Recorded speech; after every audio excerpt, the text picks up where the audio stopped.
Bonjour, merci à Epsilon de nous avoir invités pour cette journée. Donc moi c'est Nada Joncher, je commence et puis on va se donner la parole avec Sarah. Dans un premier temps, alors vous êtes... C'est mieux ? Oui. Parfait. Alors dans un premier temps, vous présentez les acteurs que vous connaissez peut-être déjà au sein de l'UPVM et qui travaillent tous en collaboration autour de la thématique de la science ouverte. Donc depuis les montages de projets, les appels de projets à leur réalisation jusqu'à la fin de la trajectoire des données et leur documentation. Donc dans ce paysage, nous avons un référent de la science ouverte qui est M. Dan Priolo. Nous avons un référent intégrité qui est M. Raphaël Trouillet. Il y a un comité éthique recherche, vous avez déjà peut-être eu affaire à eux pour valider vos projets qui manipulent des données sensibles. Il y a le SCD, donc le Centre de documentation de l'université, avec le département d'appui à la recherche et l'information. Vous avez déjà peut-être eu des formations sur HAL, sur la mise en place de vos publications, leur valorisation, etc. Un sous-service du SCD et le service auquel j'appartiens, le CREMAD, avec pour ma partie le bureau des data, et la DRED, avec plus précisément son pôle ingénierie des projets, qui vous accompagne pour les montages, pour les rectifications et qui a un pôle financier également. Donc pour revenir donc, à mon service, le CREMAD, qui est un centre de ressources multimédia, audiovisuel et data. Donc vous pouvez avoir leur accompagnement pour tout ce qui concerne vos captations audiovisuelles, pour vos colloques, événements ou autres en vous rapprochant du studio numérique. Il existe un bureau web pour vous accompagner dans vos réalisations web de valorisation, de colloques, de travaux de recherche ou de pages personnelles. Et la thématique de la gestion des données dont je m'occupe avec le bureau des data. Donc pour la thématique des data, concernant vos projets, ça va de la science ouverte et de l'open data, donc c'est voir avec vous quelles données vous pouvez ouvrir, jusqu'à quel point et dans quel but. Il y a une partie où il s'agira de structurer vos corpus de données, que ce soit dans des bases de données, que ce soit dans des entrepôts, je vous en parlerai un petit peu plus loin. Appliquer les principes de la science ouverte qui concernent la féerisation des données, donc comment rendre vos données trouvables, accessibles, interopérables et surtout réutilisables par vous-même ou par d'autres collègues chercheurs pour d'autres projets. Il y a la thématique du plan de gestion de données, donc désormais Sarah vous en parlera un peu plus en lien avec les projets financés. Les projets financés demandent à minima 3 plans de gestion de données. Le premier, certains en fait peuvent être préalables au dépôt du dossier même, un plan de gestion réduit, mais dès lors où on a un projet financé, nous avons 3 plans de gestion de données qui doivent être fournis, l'un aux 6 mois, l'un aux 18 mois et un à la fin du projet. Donc bien sûr, ils sont évolutifs, le final restant celui qui prévaut et qui devrait être publié. Le dernier projet, c'est le projet Corpus Humanum, peut-être que je vous ai déjà rencontré au sein de vos AG de laboratoire ou de réunion de directeurs d'unité. Il s'agit d'un projet CPER, un contrat plan État-région dont l'université a été lauréate, à hauteur de 1,5 million d'euros de financement en matériel pour structurer les données de la recherche. Je veux dire, pour avoir toutes nos données au même endroit, pour éviter tous les risques qui entourent les données et pour pouvoir répondre aux préconisations des stratégies de la science ouverte en France. Alors, je vais passer la parole à Sarah pour son service. Bonjour à tous et à toutes. Donc moi je suis Sarah Canguilhem, je travaille au pôle ingénierie de projet de la DRED. Et donc je remplace aujourd'hui mon collègue Florent Goiffon qui était censé venir aujourd'hui puis qui n'a pas pu au dernier moment.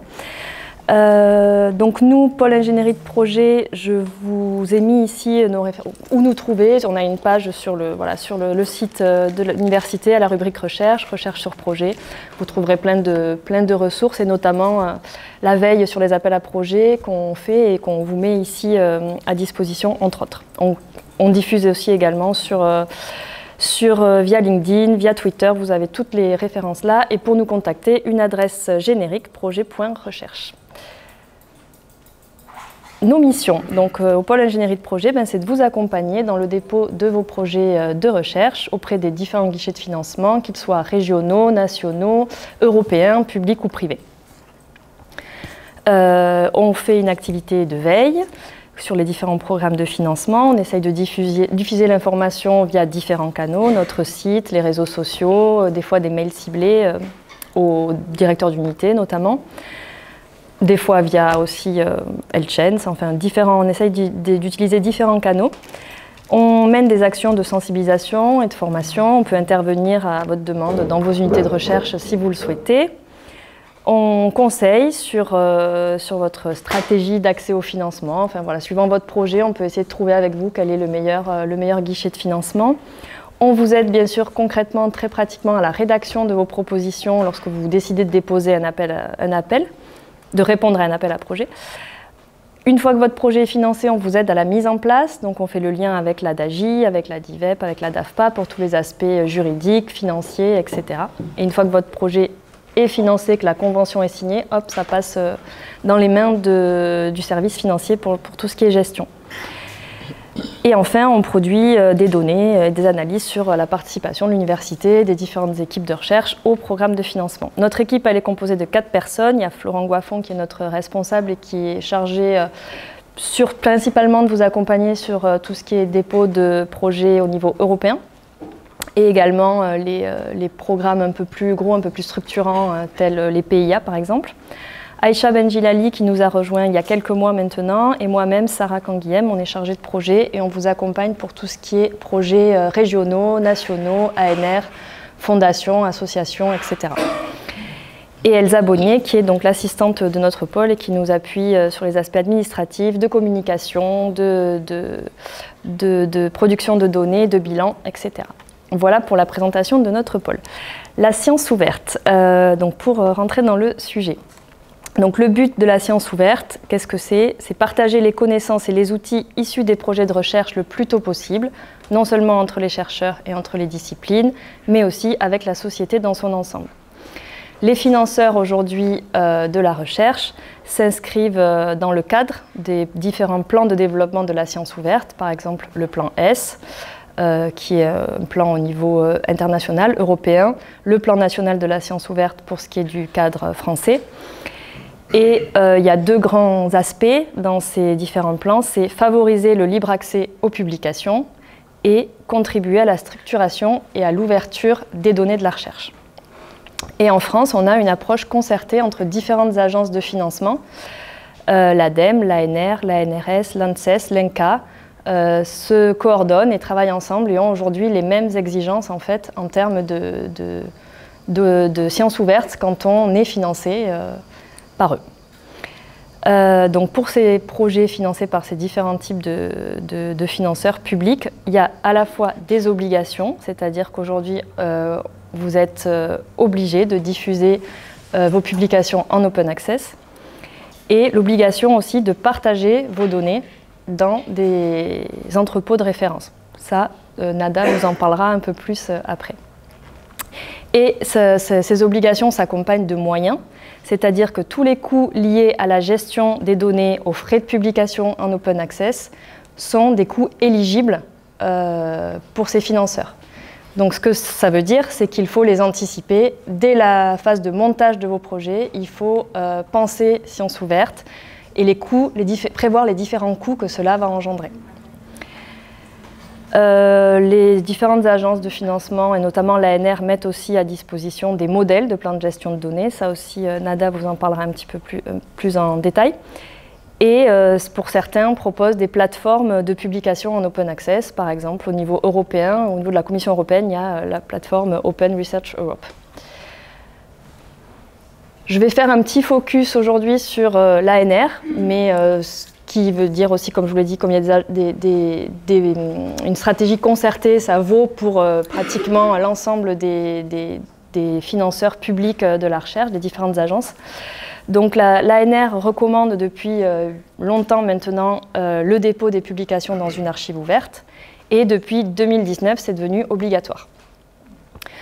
Depuis 2019, l'ANR demande également l'élaboration d'un DMP ou PGD, donc plan de gestion des données pour tous les projets. En 2020, l'ANR a lancé le portail à l'ANR pour valoriser les publications issues de projets financés par l'ANR. Et depuis 2021, l'ANR demande l'accès complet et immédiat aux publications. Donc là, je vous ai mis, vous avez une capture d'écran du DMP, donc du modèle de plan de gestion des données de l'ANR qui s'appelle OPIDOR, mais bon, je laisse Nada vous en parler tout à l'heure. Donc aujourd'hui, quand on est financé par l'ANR, qu'on contractualise avec l'ANR, on s'engage à différentes choses. D'abord, à diffuser les publications scientifiques issues du projet financé sur HAL, immédiatement, des publications. Depuis il y a 2 ans, l'appel à projet générique 2022, donc le dépôt dans HAL doit être fait immédiatement. Les frais de publication en open access sont éligibles sous différentes conditions, soit dans des revues nativement en libre accès, soit dans des revues accessibles sur abonnement, mais en cours de transition vers l'open access, et au-delà, n'importe quelle revue, mais en faisant usage de la stratégie de non-cession des droits, donc c'est-à-dire en publiant avec une licence ouverte. Et le deuxième aspect, c'est ce que vous disiez Nada tout à l'heure, c'est de fournir dans les 6 mois qui suivent le démarrage de votre projet un plan de gestion de données qui devra être mis à jour à mi-projet, donc généralement à 18 mois, et qui devra être mis à jour de nouveau et finalisé à la fin du projet. Et ça, donc, c'est des exigences qui valent pour l'ANR, mais pour d'autres financeurs, comme par exemple l'INCA, puisqu'en tout cas, chez vous, Epsilon, il y a vous bénéficiez assez régulièrement de financement de l'INCA. Voilà, donc c'est une exigence également. Et alors, ce que je voulais surtout porter à votre attention, c'est que le consortium Couperin, qui est un consortium d'établissements français qui travaille sur ces questions-là, à travers son groupe de travail Sciences ouvertes, a publié en début d'année 2023 un guide qui s'intitule « Faire entrer la science ouverte dans son projet ANR » et qui donne des conseils vraiment pour intégrer la science ouverte et les coûts associés à toutes les étapes de votre projet, dès le montage. C'est-à-dire, il suit vraiment le plan de rédaction d'un projet ANR et donc comment je peux intégrer la science ouverte dans l'état de l'art, dans la partie méthodo, dans la partie moyen, dans la partie impact et retombées. Et donc c'est vraiment un guide très très bien fait et qui peut bien sûr être utilisé pour les réponses à appel à projet de tout type de financeurs bien évidemment. Donc je vous ai mis le lien ici. Et pour ce qui est de la Commission européenne, un petit mot, la Commission européenne a été pilote sur ces aspects de sciences ouvertes, donc dès le 7e programme cadre en 2008. Ça s'est poursuivi avec le programme Horizon 2020, H2020 en 2014. L'open access devient obligatoire. Le plan de gestion de données devient obligatoire également, avec un principe qui est aussi ouvert que possible, aussi fermé que nécessaire. Nada vous en dira plus également. Et depuis 2021 et le lancement donc, du nouveau programme cadre Horizon Europe, la science ouverte est intégrée dans l'ensemble du programme. Et vous avez par exemple un petit exemple là-dessous. Dès le texte des appels, les guides, enfin tout ce qui sort au moment du lancement du programme, vous avez dans le critère excellence, qui correspond à la partie un peu méthodologie, l'évaluation de la qualité des pratiques d'open access. Voilà, donc c'est vraiment intégré à tous les niveaux des programmes de la Commission européenne. Je m'arrête là pour cette présentation générale. Si vous avez des questions dès maintenant, enfin voilà, n'hésitez pas. Et je passe la parole à Nada.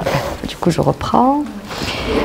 Pour revenir en fait aux données de la recherche, donc je ne vais pas m'attarder sur cette partie, mais si besoin au sein du laboratoire, je fais des formations pour les doctorants déjà, mais aussi pour les collègues de manière individuelle ou en groupe ou spécifique à un projet.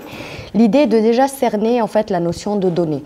Ça reste un concept qui, jusqu'à il n'y a pas très longtemps, était plus assimilé aux sciences dites dures, mais en sciences humaines et sociales, on a des corpus de données qui sont encore plus riches, encore plus complexes en raison de leur multimodalité et de leurs différents cas d'usage. Donc l'idée d'intégrer que la donnée, en fait, quelle qu'elle soit, a un cycle de vie. Là. Je sais pas si c'est mieux comme ça. Je sais pas. Là, c'est bon? C'est mieux? Non. Pas particulièrement? Bon, je m'en rapproche alors. De savoir où et comment les stocker, ça veut dire quelles sont déjà vos pratiques actuelles en termes de stockage et quelles seraient les préconisations en raccord avec la science ouverte, Pourquoi il serait intéressant de les valoriser, tout comme vos publications? Alors, je ne sais pas si vous êtes déjà allé sur Google Scholar pour regarder vos articles déjà parus. Il y a des petites cotes pour savoir les citations, combien de fois ça a été cité, à quel endroit, dans quel projet. Il existe des dispositifs similaires aussi pour vos jeux de données, vos corpus de données. Des projets que nous avons accompagnés, Puppet Place par exemple, lauréat d'une ERC, a déposé ces données sur l'entrepôt Nakala de la très grande infrastructure de la recherche. Et lorsqu'on dépose les données, il y a aussi un moyen de les citer, ça veut dire dans un autre article, dans un autre travail. Donc vos données se retrouvent valorisées et en lien aussi avec les publications auxquelles elles ont donné lieu. Il y a aussi à soulever toutes les questions juridiques à prendre en compte pour la diffusion des données. Dans le paysage des acteurs de la science ouverte, non, je n'ai pas oublié un service, mais c'est un service avec qui nous collaborons, qui n'a pas encore de spécialisation pour les données de la recherche, mais qui nous aide déjà très bien, c'est la DAGI. Lorsqu'il s'agit de corpus de données sensibles, chez Epsilon, vous êtes bien concernés, puisque pas mal d'entre vous travaillent avec des données médicales. Et donc, les données médicales ont des conditions très spécifiques pour la réutilisation, pour l'ouverture, pour la diffusion et pour le stockage. Et enfin, qu'est-ce qu'un plan de gestion de données et qu'est-ce que cela peut apporter à votre projet, comment dire, sans prendre en compte la charge de travail, puisque bien évidemment, je suis consciente, c'est une charge de travail supplémentaire, mais qui est une valorisation au final de vos projets. Donc l'idée, c'est que, dans un premier temps, pourquoi on valorise ces données et quelles sont ces données, de quel type elles peuvent être. Donc quand on parle de vos projets, vos données ne sont pas uniquement des choses matérielles, des captations audiovisuelles par exemple, bien évidemment ça en fait partie, mais cela peut être vos documents, vos classeurs et tableurs en fait dans lesquels vous structurez vos données, vos fichiers où vous classez vos images par exemple, ça peut être des modèles conceptuels de bases de données, des bases de données, des manuscrits, des tapuscrits, des lignes de code, des cartes géographiques, tout le matériel et toutes les choses dont vous allez avoir besoin pour votre projet. Pour dépasser cela, ça veut dire que sur un projet financé que vous avez obtenu, les données de la recherche vont être faites aussi du projet tel qu'il a été déposé et tel qu'il a été écrit, d'une notice explicative du déroulement du projet, des conventions qui ont été signées avec les partenaires, des autorisations de captation ou de questionnaires que vous aurez recueillis. Donc c'est beaucoup plus large que vraiment la donnée pure et matérielle qui va constituer votre travail de recherche. Il y a tout un ensemble autour. Donc vous allez avoir des données dites purement de recherche, des données d'administration de la recherche, qui est toutes les conventions, le projet, etc., des données purement administratives et des données d'usage, des enquêtes, des données de réseaux sociaux, par exemple, les communications que vous faites sur Facebook, sur Instagram, sur une chaîne YouTube, etc. Et l'idée est de, quand on documente les données, qu'on les entrepose, c'est de veiller à ne pas les perdre. Ça vous est peut-être déjà arrivé, vous connaissez quelqu'un qui avait un ordinateur qui a craché ou un disque dur qui n'a plus voulu marcher ou une clé USB qui s'est perdue quelque part et donc on se retrouve sans nos jeux de données. Il y a la détérioration, donc la défaillance matérielle ou logicielle et aussi l'erreur humaine. On travaille sur un dispositif externe, on supprime un document, il ne passe pas par la case corbeille, on se retrouve sans plus rien et sans possibilité de remonter son ordi. Il y a aussi la lecture impossible, ça nous arrive parfois, un collègue vous envoie un document de travail collaboratif qui a circulé entre 25 personnes et à un moment donné, vous ouvrez ce document et il s'ouvre avec des caractères non encodés, non compréhensibles et on ne peut pas revenir en arrière. Il y a la compréhension impossible lorsqu'on est plusieurs partenaires et qu'on ne structure pas ces données dans des dossiers. L'équipe suivante, ou lorsqu'il y a un projet financé où un doctorant est recruté, puis un post-doctorant arrive, puis un ingénieur est recruté, si ce n'est pas correctement documenté, la dernière personne arrivée sur un projet ne comprend strictement rien à ce qu'il y a à faire ou ce qui a été fait, d'où l'importance de la structuration. Et enfin, on a l'accès non autorisé. Par exemple, j'ai eu plusieurs collègues qui travaillent avec Dropbox, avec Drive de Google, pour pouvoir faire circuler les informations. On est face à des entreprises privées, on peut se faire voler son téléphone, son ordinateur, hacker son compte et se retrouver sans un accès envers nos données et elles se retrouvent libres dans la nature avec aucun contrôle. Et puis il y a une question aussi de droit, c'est-à-dire que quand on met nos données sur Drive ou sur Dropbox, ça leur appartient en fait, en signant les conditions générales, en fait, on ne les lit jamais. Mais on leur donne systématiquement le droit en disant oui, oui, oui, je veux l'espace, donc prenez mes données. Donc l'idée aussi est de ne pas vous dire que vous êtes en retard si vous avez un projet qui a déjà commencé, que vous n'avez pas documenté les données. Ça peut arriver à n'importe quel moment du cycle de la vie de la donnée. Donc on peut commencer dès la création, mais on peut aussi prendre un projet, on en parlait tout à l'heure avec un projet justement financé Inca, où il y a eu un travail d'un doctorant, puis une suite d'un projet, donc il y a eu déjà des données collectées qui ont été documentées ou qui vont être documentées, qui vont être réutilisées par la suite. Donc cette boucle en fait peut tourner à l'infini. Et l'idée de l'application des principes du FAIR et de la science ouverte est que justement, plus on arrive à la réutilisation, plus le principe est appliqué et plutôt le résultat est positif. Donc ceci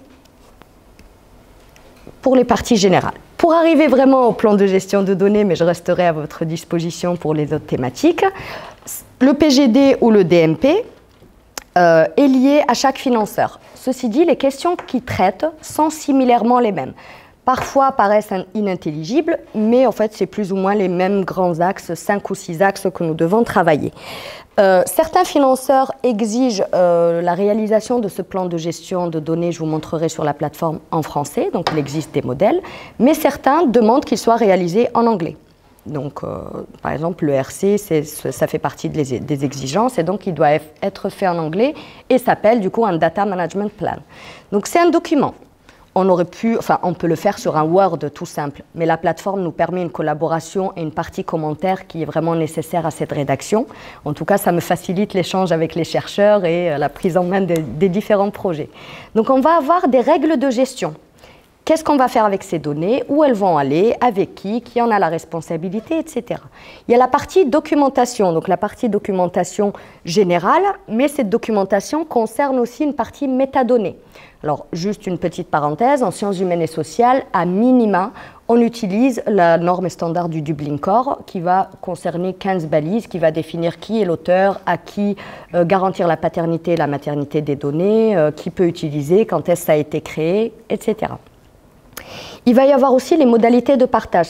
Sarah vous disait ouvert au possible et fermé autant que nécessaire.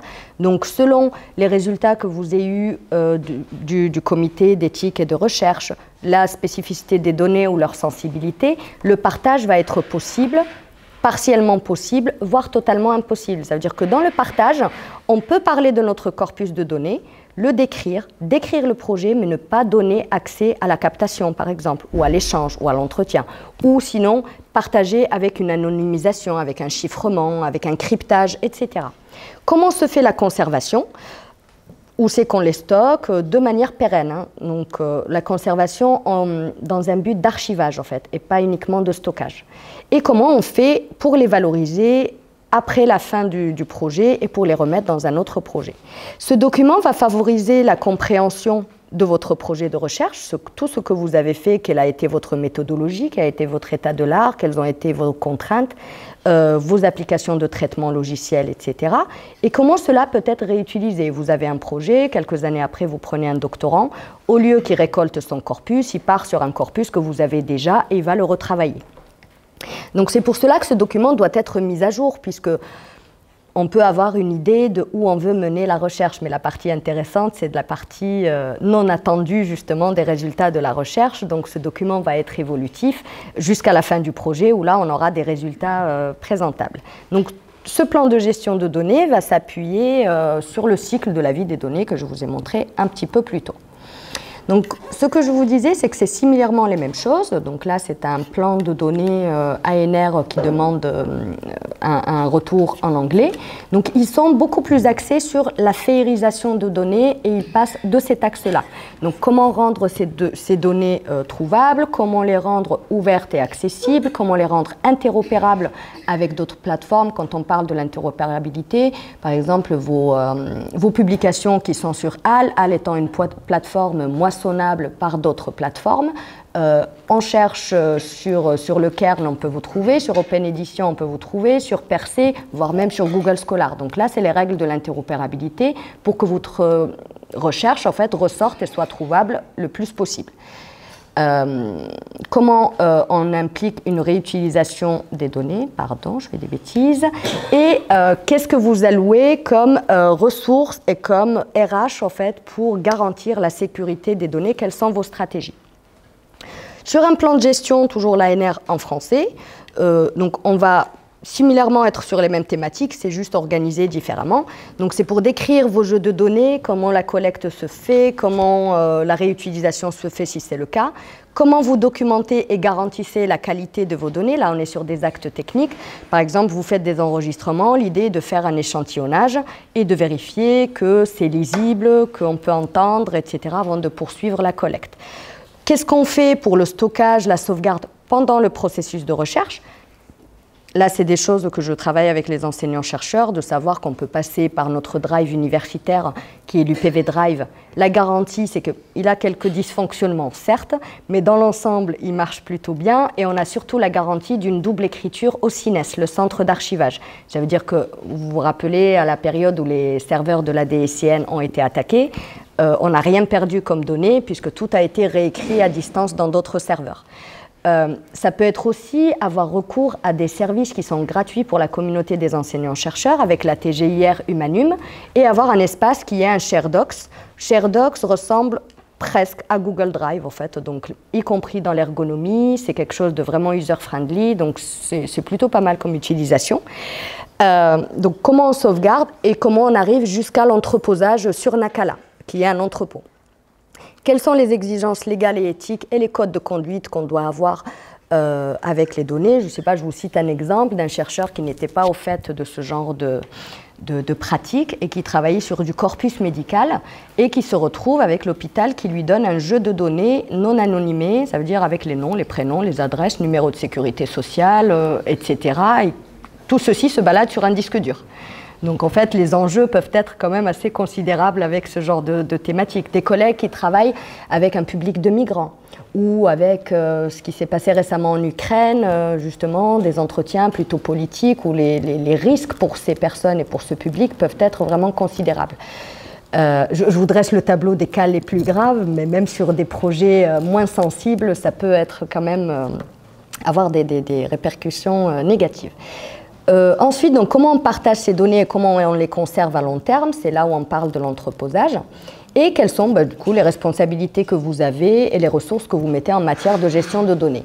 C'est quelque chose d'assez inégal dans le paysage de la recherche et des projets financés. Donc des projets agrofinancement vont peut-être avoir la possibilité d'avoir une personne dédiée à ce genre de thématique. Des projets un peu moins financés ou avec pas les mêmes priorités, ça va être aux chercheurs de garantir la responsabilité de ces données, de les gérer, de les documenter, etc. Donc c'est vraiment voir avec les moyens du projet ce qui vous est alloué pour pouvoir le faire de la bonne manière pour vous. Donc, comme vous montrez Sarah, la plateforme, c'est DMP Opidor, qui a été mise en place en collaboration avec le CNRS, qui marche plutôt bien. Donc, elle nous permet d'avoir, sans vraiment chercher, des modèles propres ou à l'établissement d'appartenance. D'ailleurs, dans ce cadre, entre parenthèses, l'établissement travaille, grâce au projet Corpus Humanum, sur l'établissement d'un plan de gestion de données qui soit vraiment spécifique aux données aux sciences humaines et sociales que nous avons dans l'établissement. Donc, on pourra par la suite avoir Université Paul Valéry, un plan de gestion de données général qu'on peut renseigner. Il y a des modèles qui sont spécifiques à un organisme et il y a des modèles qui sont mis en place par les financeurs. Donc, on a différentes catégories d'entrée, mais les réponses au final sont plus ou moins les mêmes. Là, j'ai mis la bibliographie, mais je vais juste vous montrer une petite partie de démo, si vous le voulez bien. Alors, j'ai volontairement pris un projet que j'ai à peine commencé et qui n'est pas lié à quelqu'un puisque les plans de gestion de données réalisés avec l'établissement actuellement ne sont pas encore publics. Donc du coup, il faut avoir les accords des chercheurs pour les diffuser. Donc pour l'instant, on part sur ce modèle. Là, il s'agit d'un modèle ANR, un modèle ANR en français. Donc là, on arrive sur la plateforme DMP Opidor. Donc l'idée... ce qui se passe, c'est que quand un projet est financé, qu'il a eu l'aval, qu'il a été lauréat, généralement j'ai l'information de la part du pôle ingénierie des projets ou directement par l'enseignant-chercheur. Après une première lecture du projet tel qu'il a été déposé pour pouvoir détecter les jeux de données qu'il comporte et quel travail il y a à faire dessus, j'ouvre un espace en fait, sur DMP Opidor. La chose que j'aimerais changer en fait dans le fonctionnement, c'est que quand c'est moi qui crée les DMP, j'apparais comme propriétaire du plan de gestion de données. Et du coup, je suis obligée de nommer le chercheur uniquement comme copropriétaire ou comme coéditeur. L'idée serait que le chercheur crée l'espace et plutôt m'invite pour une collaboration là-dessus. Bon, c'est uniquement pour une histoire d'apparition dans le dossier. Donc, on a le document qui est là. On peut, toutes les personnes invitées, je parle des projets qui ont plusieurs partenaires et donc qui doivent coécrire en fait dans cet espace. Donc, sur cet espace, on a une partie qui est les produits de la recherche. Les produits de la recherche dans lesquels en fait on va pouvoir créer un certain nombre de recherches. Je ne vois pas grand-chose. Voilà. Ici, vous voyez en fait différents types de données auxquelles vous pouvez être confrontés. Des logiciels, des modèles, des objets physiques, par exemple, c'est le cas pour les archéologues, les workflows pour les personnes qui travaillent sur les flux de réseaux sociaux, des captations audiovisuelles, des collections, images, des ressources interactives pour les personnes qui ont ou des jeux sérieux, des jeux vidéo ou des plateformes d'apprentissage. Ça peut être de l'achat de services, si vous faites appel à une entreprise de développement, du son, du texte ou toute autre chose qui vous paraît comme étant une donnée de votre recherche. Une fois qu'on a déclaré, entre guillemets, toutes les données relatives à un projet, on passe à la partie rédaction. Et cette partie rédaction, c'est vraiment la partie d'explicitation des règles de gestion, de collecte, de réutilisation, de toutes les règles en fait, qui vont concerner vos données de la recherche. Donc ça se découpe pour celui-là de modèle en 6 grandes parties. C'est généralement 5 ou 6. Et chaque partie se comporte d'1 à 2 questions. Ce que je trouve intéressant, donc vous pouvez dire que ces règles s'appliquent à tous vos jeux de données ou à un seul, par exemple, s'il y a des règles spécifiques. Et ce que je trouve très intéressant avec cette plateforme, c'est que les questions peuvent être assez vagues et ne pas avoir de sens quand elles sont orientées informatique ou métadonnées. Ce qui est intéressant, c'est qu'on a une partie commentaire qui explique pas à pas tout ce qu'on doit mettre dans cette partie. Par exemple, pour celle-ci, il s'agira d'expliquer les méthodologies et les logiciels qui vont être utilisés. C'est vraiment très, très détaillé. Ça va nous permettre d'énoncer les restrictions de réutilisation quand il y a un embargo sur certaines données, quand certaines sont tombées dans le domaine public ou autres. On va y indiquer les raisons pour lesquelles en fait, l'utilisation de sources existantes a été envisagée mais qu'elle a été écartée. C'est des justifications entre recherche et gestion de données, toujours. Ce qui est intéressant, c'est qu'on a aussi une partie commentaire lorsque nous travaillons en mode collaboratif. Ça veut dire qu'entre les chercheurs et moi-même, on a un petit échange avec cette boîte et on avance ainsi de suite en quelques séances de travail pour établir ce document. Pour un premier plan de gestion de données, pour le faire de manière vraiment sérieuse, il y a une première rencontre avec le chercheur qui me permet de cerner les enjeux du projet, toutes les données, etc., voire de détecter des données auxquelles le chercheur n'a pas pensé. On établit ceci et en 2-3 séances de travail, on arrive à avoir quelque chose d'équilibré et qu'on peut envoyer aux financeurs.